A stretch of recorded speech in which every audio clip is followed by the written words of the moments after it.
있어야 됩니다. 하나님을 향한 사랑에 의심이 없어야 됩니다. 아멘. 우리 상황이 이럴 수도 있고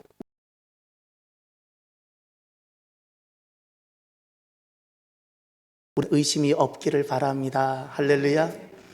오늘 추수감사절기 첫째 날로 전교인 출석의 날을 이렇게 정하고 주님 앞에 나와 예배를 드립니다. 오늘 주님 앞에 나온 성도들 여러분, 그리고 영상으로 함께하는 귀한 분들 많이 축복합니다. 우리는 낯설고 새로운 지금 시즌을 맞이하고 있습니다. 그 코로나 때문입니다. 그래서 예배 드리는 것도 어렵고 우리가 여러 가지 제약이 많이 있었는데 우리가 이렇게 전교인 예배를 회복하는 날을 선포하는 것은 매우 중요합니다. 이런 날을 통해서 여러분을 기점으로 우리가 다시금 예배를 회복하고 또 함께 주님 앞에 나아오고 이런 날을 통해서 하나님의 은혜가 다시 시작되어지고 할렐루야. 질병도 고쳐지고 박현주 집사님이 일어나게 되어지고 여러분 기도해 주십시오. 하나님 계시지 않습니까? 의사도 수술하고 의사에게도 하나님이 필요한 겁니다.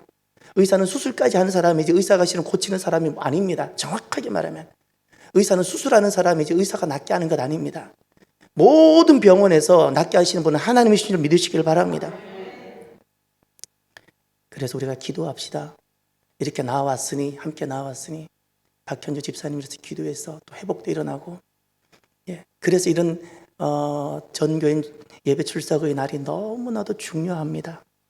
오늘 이 날을 통해서 우리의 자녀들이 돌아오고 할렐루야. 우리 약해졌던 믿음이 또 회복되어지고 우리 참사랑교회에 흩어졌던 마음들이 모아지는 큰 은혜가 있기를 바랍니다. 축복합니다. 탈무드에 보면 이런 말이 있습니다. 세상에서 가장 지혜로운 사람은 배우는 사람이고 세상에서 가장 행복한 사람은 감사하며 사는 사람이다. 곽선희 목사님 설교에 이런 이야기가 있었습니다. 미국이었던 것 같은데 미국 프린스턴에서 공부할 때 어느 가정을 방문했는데 글쎄 이 아이가 밥을 먹다가 숟가락을 떨어뜨린 거예요. 어머니가 주워서 다시 줬는데 이 아이가 그냥 딱 잡으려니까 못 잡게 하는 거예요. 왜 그랬을까요? 감사해야지. 내가 너의 엄마지만 엄마기 때문에 이것이 주워서 다시 너의 손에 들려주는 것이 마땅할 수 있지만 너는 감사해야 된다는 거예요. 감사해야 된다는 거예요. 그러면서 감사를 가르치더라는 거예요. 감사를. 제가 직접 본 적은 없는데 우리 여기 최은하 선교사님도 계시지만 유대인들은 어렸을 때 가장 먼저 가르치는 단어가 감사랍니다. 감사. 유대인들에게는 가장 먼저 어렸을 때 가르쳐주는 단어가 감사. 사람의 행복의 지수가 소유에 크게 있지 않고 능력에 크게 있지 않고 어디에 있을까요? 감사라고 합니다. 감사의 깊이. 그래서 우리가 누구나 행복할 수 있고 우리가 누구나 믿음에 굳게 설 수 있음을 확신하시길 바랍니다. 특별히 오늘 말씀은 우리 신앙 공동체, 우리 교회 공동체 주제 말씀입니다. 교회마다 그 성도들을 하나 되게 하는 말씀들 하나님이 주십니다. 우리 교회는 바로 이 말씀입니다. 항상 기뻐하라. 쉬지 말고 기도하라. 범사에 감사하라. 이 말씀으로 참사랑 교회는 이 말씀으로 하나가 됩니다. 이 말씀으로. 그래서 제 기억으로 3년 전 정도에는 우리 교회 등록하는 모든 분들은 이 말씀을 다 외워야 등록이 됐습니다. 그 위에 오신 분들은 복이 많은 분들입니다. 그 위에 오신 분들은 여러분 왜 우리가 항상 기뻐하고 쉬지 말고 기도하고 범사에 감사해야 될까?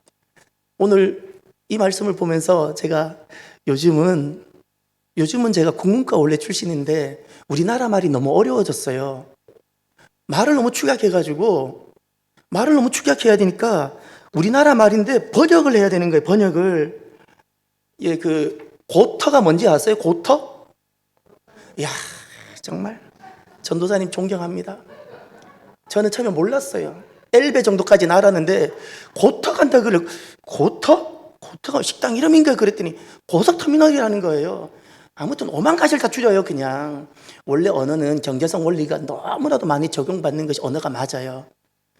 언어는 너무 예민하기 때문에 경제성 원리를 많이 따르는데 고터. 그래서 저도 이 경제성 원리를 적용해서 이 말씀이 너무 좋은데 너무 길잖아요. 항상 기뻐하라, 쉬지 말고 기도하라, 범사에 감사하라. 처음부터 제가 그랬어요.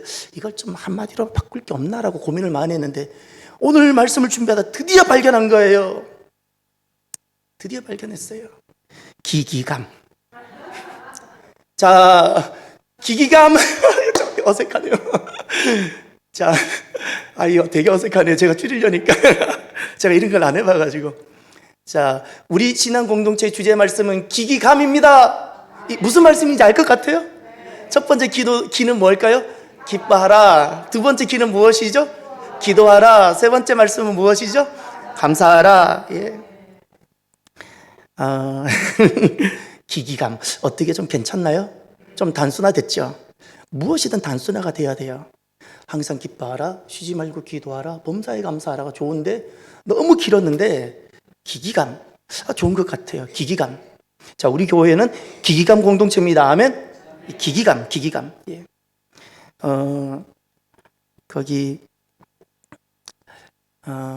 저는 이 말씀을 고등학교 때 받았어요. 돌아보면 제 고등학교 시절, 대학 시절 많이 웃었던 것 같아요. 그렇게 웃을 수가 없었던 것 같아요. 이렇게 가다가 처음 보는 사람이라도 사람만 눈이 마주치면 웃게 되고, 그 이유가 제 성품이 좋아서가 아니고 제 성품도 부족한 게 많은데 그 이유가 제 안에 계시는 주님 때문이었던 것 같습니다. 제 안에 주님이 계시니까 처음 보는 사람도 그냥 반갑고 좋고, 눈만 마주치면 미소가 나오고, 눈만 마주치면 미소가 나오고, 대학 2학년 때 처음으로 사람이 이런 것이 미운 감정이라는 것은 대학 2학년 때 처음 가져봤어요. 이런 것이 미운 감정이구나. 왜 우리가 그 기기감의 삶을 살아야 할까요? 기기감의 삶. 오늘 이 말씀을 전후에 보면 기뻐하고 기도하고 감사하라, 이 말씀의 앞뒤에는 말씀들이 있어요.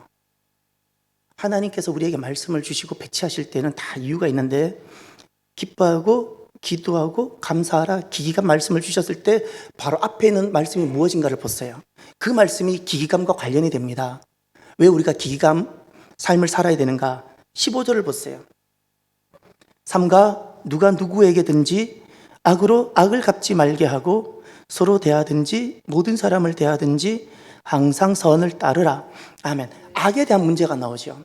그리고 또 하나 보세요. 22절을 보세요.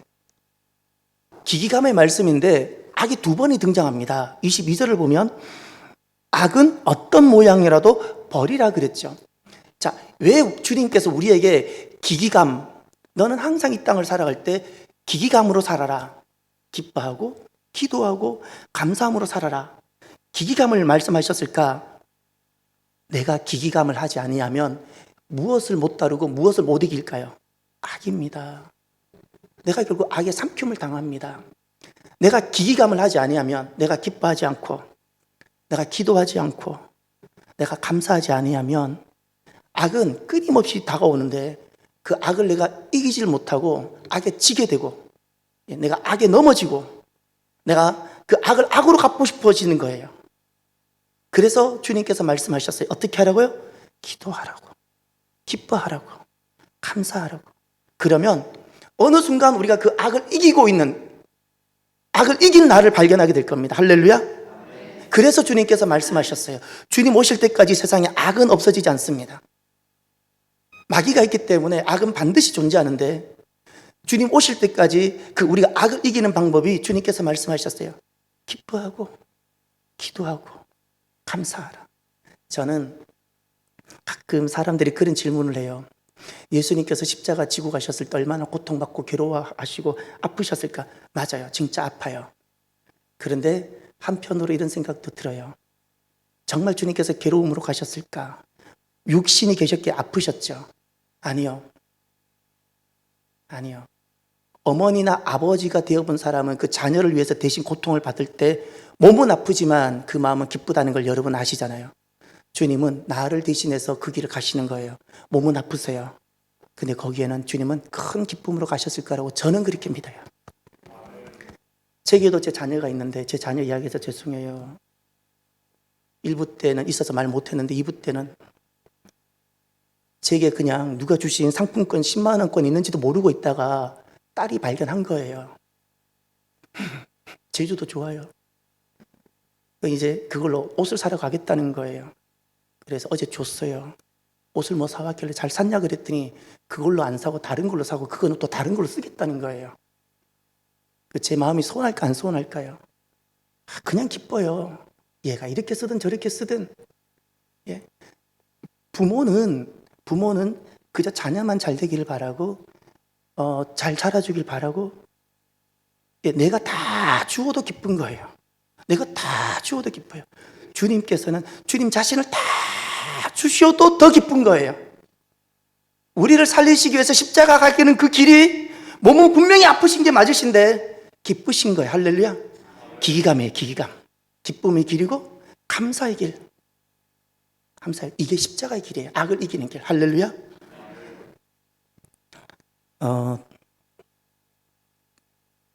우리가 오늘 추수감사주일인데 어떻게 범사에 하나님께 감사할 수 있을까요? 범사에 감사하잖아요. 이제 보세요. 내 자녀가 대학을 합격했어요. 감사할 수 있어요. 그런데 어떤 계획을 세웠는데 계획대로 되지 않았어요. 일이 실패가 되어버렸어요. 감사할 수 있나요? 질병이 찾아왔는데 어떻게 감사할 수 있을까요? 고난이 닥쳤는데 어떻게 감사할 수 있나요? 이런 질문을 많이 해요. 그때 우리 먼저 살았던 우리 선조들, 교훈들이 있어요. 우리보다 앞서 살았던 분들의 지혜들이 있는데 그 지혜를 먼저 한번 경청하면 참 좋을 것 같습니다. 우리가 잘 알고 있는 세용지마라는 사자성어가 있어요. 한 어르신이, 한 노인이 국경지방에 살고 있었는데 하루는 말이 그만 도망가 버린 거예요. 말은 재산인데 그 동네 사람들이 막 찾아서 어떡하냐고 이 귀한 재산을 잃어버렸으니까 어떡하냐고 위로하는데 글쎄 그 어르신이 이게 복이 될지 누가 알겠느냐 그러는 거예요.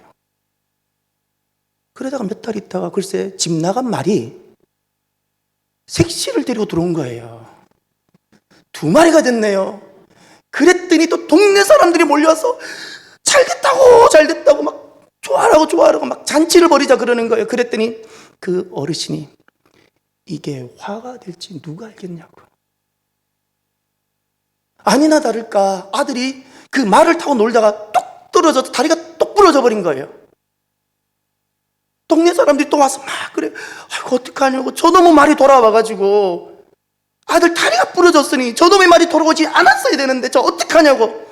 저놈의 말이 왜 돌아왔냐고. 그랬더니 이 어르신이 이게 복이 될지 누가 알겠냐고. 얼마 있다 전쟁에 나가지고 이 마을에 사는 모든 장정들 아들들이 다 징집돼서 전쟁터 나가서 그냥 뭐 전사도 하고 좋지 못한 소식이 가득한데 글쎄 다리가 부러져서 이 아들은 나가지 않은 것은 살아있는 거예요. 이게 이제 세공지마 이야기예요. 이것은 고사성어에 나오는 이야기지만 참 지혜가 많은 글이에요. 왜 우리가 범사에 감사해야 되냐고요? 저는 가끔 하나님 하시는 일들을 생각하면 제 개인적인 거예요.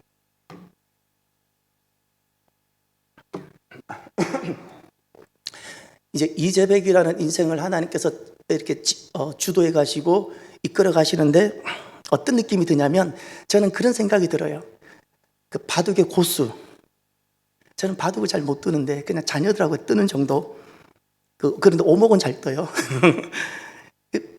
바둑을 뜨는데 고수들 있잖아요. 저만 해도 오목은 한 5수 앞을 미리 보고 떠요. 근데 바둑은 더 많은 수를 보고 뜨잖아요. 그리고 얽히고 설키잖아요. 바둑의 하수들은 그저 4개 이렇게 모아서 하나 따먹는 게 중요하고 그저 한 2-3개 따먹는 것 어떻게 이게 중요한데 고수들은 그 하나 줘도 괜찮아요. 2-3개 줘도 괜찮아요. 근데 뭘 봐요? 전체를 보면서 전체를 다 계산 안 하고 1개, 2개 잘 괜찮아요. 1개, 2개 줘도 도로 웃고 있어요. 바둑의 고수들은 몇 집을 빼앗기는데도 범사에 감사하고 있는 거예요. 왜죠? 마지막에 이게 다 다시금 내 것이 될 거니까. 저는 하나님의 하시는 일들을 보면 그런 느낌이 많이 들어요. 저 개인적으로 바둑의 고수가 제 인생을 이렇게 배치하고 포지션에 미리미리 아주 길목에 목지점에 톡 한 돌 놓는 것처럼. 근데 그게 지금은 내겐 아픔일 수도 있어요. 내가 막 봐도 한 돌을 잃어버린 거예요. 두세 집을 잃어버린 거예요. 너무 속상해요. 그래서 우리는 막 그것 때문에 분노하고 아파하고 막 원망할 수도 있는데 하나님은 빙그레 웃고 계시는 것 같아요. 여러분, 왜 우리가 범사에 감사해야 되냐고요? 우리가 감사를 대하는데 실수가 있습니다. 결과를 보고 나서 감사하려고 해요. 결과를 보고 나서 결과가 내 마음에 들고 내가 기대했던 것과 일치가 되면 그때서 감사하려고 해요. 그런데 우리가 한번 생각해 봐요. 내가 생각하는 결과가 진짜 결과일까요? 예를 들어 이런 거예요. 지금 이번 주 목요일 날 우리 자녀들이 입시를 치르는 자녀들이 있어요. 조영정 목사님 아들도 이번에 그 건우도 입시를 쳐요. 수능을 쳐요. 또 우리 자녀들이 수능을 치는 자녀들이 있습니다. 그러면 생각해 보세요. 이번에 내 자녀들이 수능을 잘 치고 원하는 대학을 들어간 그 결과가 정말로 결과일까요? 그게 결과일까요? 아니요, 현재적 상태입니다. 우리는 자꾸 그게 결과라 생각해요. 깊이 생각해 보세요. 정확하게 말하면 최종적 결과가 아닙니다. 말이 도망갔어요? 그래서 슬퍼해요? 말이 우리 집에서 잘 살았으면 좋겠는데 도망가 버렸어요? 이게 진짜 결과일까요? 최종적 결과가 아니잖아요. 말이 두 마리 데리고 들어왔어요? 기뻐해요? 왜 기뻐해요? 이게 진짜 기뻐할 만한 최종적 결과인가요? 현재적 상태일 뿐이에요. 현재적 상태예요. 내 아들이 말 타다가 다리가 똑 부러졌어요? 너무 고통스럽고 아파요? 내 가슴을 치고 슬퍼하고 괴로워해요? 이게 정말 최종적 결과인가요? 아니요, 죄송하지만 현재적 상황일 뿐입니다. 중요한 것은 우리가 결과를 보고 감사하려고 하지만 그 결과가 최종적 결과가 아니라는 사실입니다. 최종적 결과가 아니에요. 그러니 좋다고 기뻐할 것도 아니고 좋지 못하다고 슬퍼할 것도 아니라는 거예요. 우린 이런 마음을 가졌으면 좋겠어요. 제 신앙 고백입니다. 첫 번째, 하나님의 통치와 구원에 대한 확신이에요. 말이 나갔든지 말이 들어왔든지 내 자녀가 말에서 떨어져 다리가 똑 부러졌든지 전쟁이 났든지 하나님의 통치, 마치 바둑의 고수같이 하나님께서 내 인생을 하나하나 바둑돌로 놓으시고 이루어 가시는 그 하나님의 통치와 계획과 하나님이 성취하시는 그 구원에 대한 확신, 할렐루야.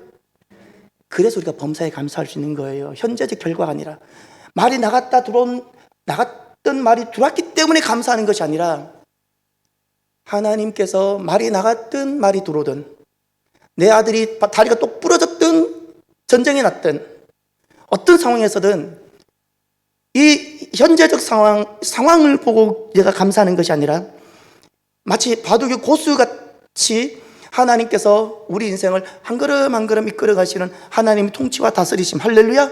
그리고 그것을 통해서 우리를 완성해 가시는 하나님의 구원, 거기에 대한 확신이 우리를 무엇을 하게 만듭니까? 범사 감사, 할렐루야. 범사 감사, 범사 감사. 그래서 범사 감사가 믿음입니다. 믿음입니다. 세상에도 감사가 있어요.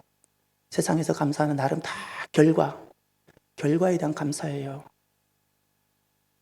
예. 그러나 믿음은 범사 감사입니다. 왜죠?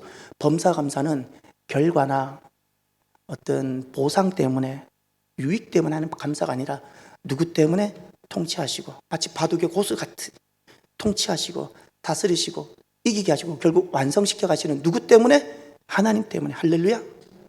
그래서 우리가 내 인생에 이런 일이 있어도 감사할 수 있고 아픔이 있어도 감사할 수 있고 힘들어도 감사할 수 있고 한 설문이 있었는데 9월 달에 있었습니다. 9월 달 현재 출석하고 있는 기독교 1000명에게 리서치 단체가 조사를 했는데 이런 질문이었습니다. 범사에 감사라는 이 말씀을 당신은 하나님의 명령으로 받고 있습니까? 이런 질문이에요. 여러분은 어떻게 대답하십니까? 범사에 감사하라 이 말씀을 당신은 하나님의 명령이라고 여기십니까? 라는 질문에 놀랍게도 1000명 중에 30%, 약 330명 정도만 이 말씀은 우리가 반드시 복종해야 되고 순종해야 되는 명령입니다라고 30%만 응답을 했고, 나머지는 좀 노력하라고, 그렇게 살라고, 좀 노력하라고 권고사항 정도로 여기는 말씀으로 여겼다는 거예요. 1000명이 불과 2달 전에 저와 여러분들은 이 말씀이 권고사항, 늘 기뻐하고 감사하고 기도하며 살아가면 더 좋으니까 그 정도로 살아가라고 하신 말씀인지, 아니면 이건 생명과 같은 내가 악에 승리하고 내가 성령으로 충만할 수 있고 주님 오실 때까지 내가 보호를 받을 수 있는 유일한 길이 기기감이라는, 그래서 내가 이 말씀은 생명 같은 것이고 내가 반드시 복종해야 되는 명령의 말씀으로 내가 받고 있는지 여러분은 어떻게 하고 계세요? 이 말씀이, 이 기기감의 말씀이 명령의 말씀이요, 내가 반드시 복종되어져야 되는 그런 말씀이 되어지길 바랍니다. 감사지수가 높은 사람들이 삶의 행복도도 높고 부부관계도 좋고 부모관계, 자녀관계, 형제관계, 직장관계, 교인관계가 다 좋다고 합니다. 옆 사람 앞뒤 사람 잠깐 보세요. 잠깐 보세요. 저 사람은, 저분은 그 감사지수가 높은 사람일까 한번 보세요. 그리고 서로 축복해 주세요. 당신은 감사지수가 높은 사람입니다. 축복해 주세요. 감사지수가 높아야 삶의 행복도가 높고 가정의 행복하고 신앙생활이 좋은 거예요. 할렐루야. 감사가 많아야 돼요. 질문 하나 드려볼게요. 질문. 교회 직분이 있는데 직분이 높을수록 감사를 많이 할까요? 연령이 높을수록 감사를 많이 할까요? 실제로 설문이 있었는데 설문에 나왔어요. 제가 여러분에게 또 질문을 드려볼게요. 다시. 교회에도 뭐 집사님이 계시고 권사님이 계시고 장로님이 계시고 목사님이 계시고 이렇게 있어요. 직분이 뭐 높다는 표현은 잘못된 거지만 그냥 흔히 우리가 그냥 표현합시다. 직분에 따라서 감사가 이렇게 깊어지고 달라질까요? 아니면 연령, 10대, 20대, 뭐 60대, 80대 연령이 많을수록 감사가 더 깊어질까요? 1번, 2번. 말씀 시간이지만 잠깐만 표시해 봅시다. 1번 살짝만 손 들어보세요. 높이 들지 말고. 1번. 2번. 손을 안 드신 분도 계세요. 2번으로 나왔어요. 놀랍게도. 직분과는 관련이 없는 걸로 나왔어요. 직분과는 관련 없고, 이게 중요해요. 직분과는 관련 없고 믿음과는 관련이 있어요. 감사지수가 누가 높은가? 믿음이 좋은 사람일수록 감사지수가 높고, 그리고 평균적으로 20대보다는 30대가 감사가 많고 30대보다 40대가 많고 50대보다 60대가 50대보다는 더 많고, 평균적으로 연령이 많을수록 인생의 지혜도 깨닫고, 그래서 감사가 많아지더라는 겁니다. 그래서 오늘 추수감사절기 첫 번째 날인데 다음 주 주일까지 우리가 이 감사절기를 지키려고 하는데, 오늘 저와 여러분들이 영적 운동을 하나 하면 참 좋겠습니다. 그것은 감사 일기를 쓰는 감사 운동입니다. 우리가 목사님 초등학교 때도 일기도 잘 안 썼는데 무슨 이 나이 들어서 또 감사 일기를 쓰자고 그러세요. 뭘 써야 될지 모르겠어요. 감사 생각하면 잘 생각도 안 나요. 우리 일상의 작은 것, 소소한 것, 그것을 감사로 볼 수 있는 눈이 필요합니다. 저는 먼저 이 이야기를 했을 때 제일 먼저 이번 주간에 떠오르는 한 사건은, 제게 그 사건이 감사한 거예요. 뭐냐면 친구 선교사가 제 사정을 아니까 제가 태어나고 나서부터 계속해서 언제 시간이 되냐고 제가 태어나고 나서 다른 사람을 만나서 첫 번째 외식한 것이 이번 주 목요일이었는데, 본인이 수원에 너무너무 유명한 해장국집이 있다는 거예요. 제가 해장국을 잘 안 먹거든요. 선지가 있어서.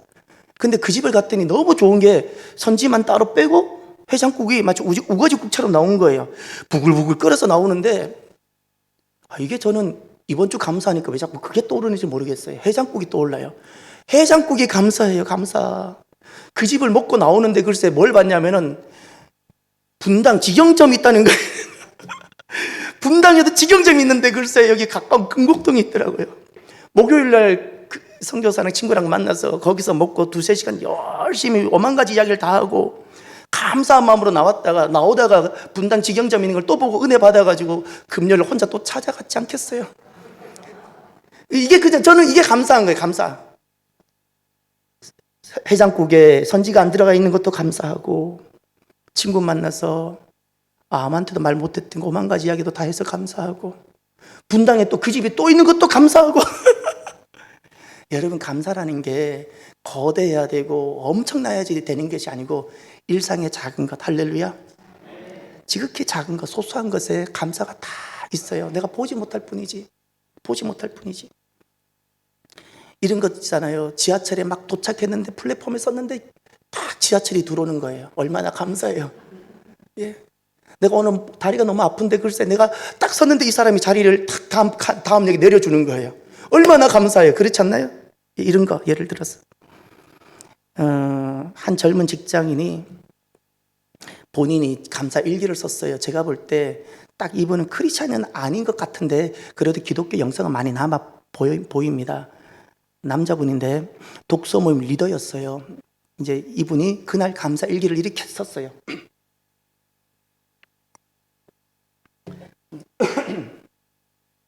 독서 모임 겸 성장 모임을 이제 그만 셔터 내리려고 한다. 사람들이 모이면 분위기라는 것을 형성하고 여러 몰이처럼 리더의 말보다 분위기에 따라서 행동을 한다. 어제 5명이 모임을 신청했지만 참여한 것은 나 하나뿐이었다. 후회하지 않는다. 오히려 더 전략적으로 리더십을 발휘할 수 있다는 확신에 차 있다. 그렇지만 지금은 아니다. 내가 너무 지쳤다. 이제까지 리더랍시고 외면했던 서러운 감정들이 몰려왔다. 다음번에는 강남에 있는 프리미엄 모임에 모임원으로 참여하려고 한다. 어쨌든 수고했다. 그리고 3가지 감사를 적었어요. 이 한 사건을 두고 3가지 감사를 고백합니다. 첫 번째, 시련을 주신 저의 인생에 감사합니다. 내려놓으니 주변의 상황이 명확하게 보입니다. 이 또한 과정이라 생각하고 달게 받겠습니다. 2번째 감사, 저의 인생의 활기를 빨리 되찾게 해주셔서 감사합니다. 평소 기르려고 노력했던 회복 탄력성이 빛을 발하는 것 같습니다. 그러나 성급하지 않고 천천히 주변을 잘 살피며 새로운 도전을 하도록 하겠습니다. 3번째 감사, 살아있음에 감사합니다. 고맙습니다. 이렇게. 이분은 한 가지 사건을 두고 3가지 감사를 했어요. 한 가지 사건에 3가지 감사해도 좋고 사건마다 한 가지씩 감사를 찾으셔도 좋고 중요한 것은 저와 여러분들이 감사를 하며 살아갑시다. 감사가 믿음이고 감사하는 만큼 내가 하나님 은혜 속에 내가 거하게 되는 겁니다. 우리는 감사일기를 쓰실 때 자기 혼자 독백적으로 쓰는 것이 아니라 누구에게 쓰는 걸까요? 하나님이에요. 이게 차이 납니다. 세상에서도 자기 성찰하며 독백적으로 고백적으로 써도 도움이 되는데 우리는 하나님 앞에 내 감사 고백을 합니다. 하나님, 오늘은 친구 선교사 만나게 해주셔서 감사합니다. 해장국에 선지가 안 들어가서 너무 감사합니다. 그냥 하나님께 우리는 고백하는 거예요. 할렐루야. 그래서 오늘부터 어떻게 하면 내가 하루 매일 3가지 감사를 할까 생각하시면서 감사 운동이 우리 안에 일어나게 되어지기를 바랍니다. 오늘은 추수감사절 첫 번째 날입니다. 저와 여러분들이 오늘과 이번 한 주간 그리고 돌아오는 다음 주일 통해서 하나님께 감사가 가득하기를 바랍니다. 하나님 은혜를 회복하십시오. 하나님께서 나를 어떻게 사랑하셨는가를 기억하십시오. 그리고 이 믿음은 감사로 표현되어져야 됩니다. 그리고 내 일상, 내 일상이 감사로 가득 차 있음을 볼 수 있는 눈이 있기를 바랍니다. 눈이 있기를 바랍니다. 그래서 범사에 감사하는 믿음의 사람이 되십시오. 이것이 믿음입니다. 범사에 감사하십시오. 이 범사 감사가 믿음이고 범사 감사가 능력입니다. 기도합시다.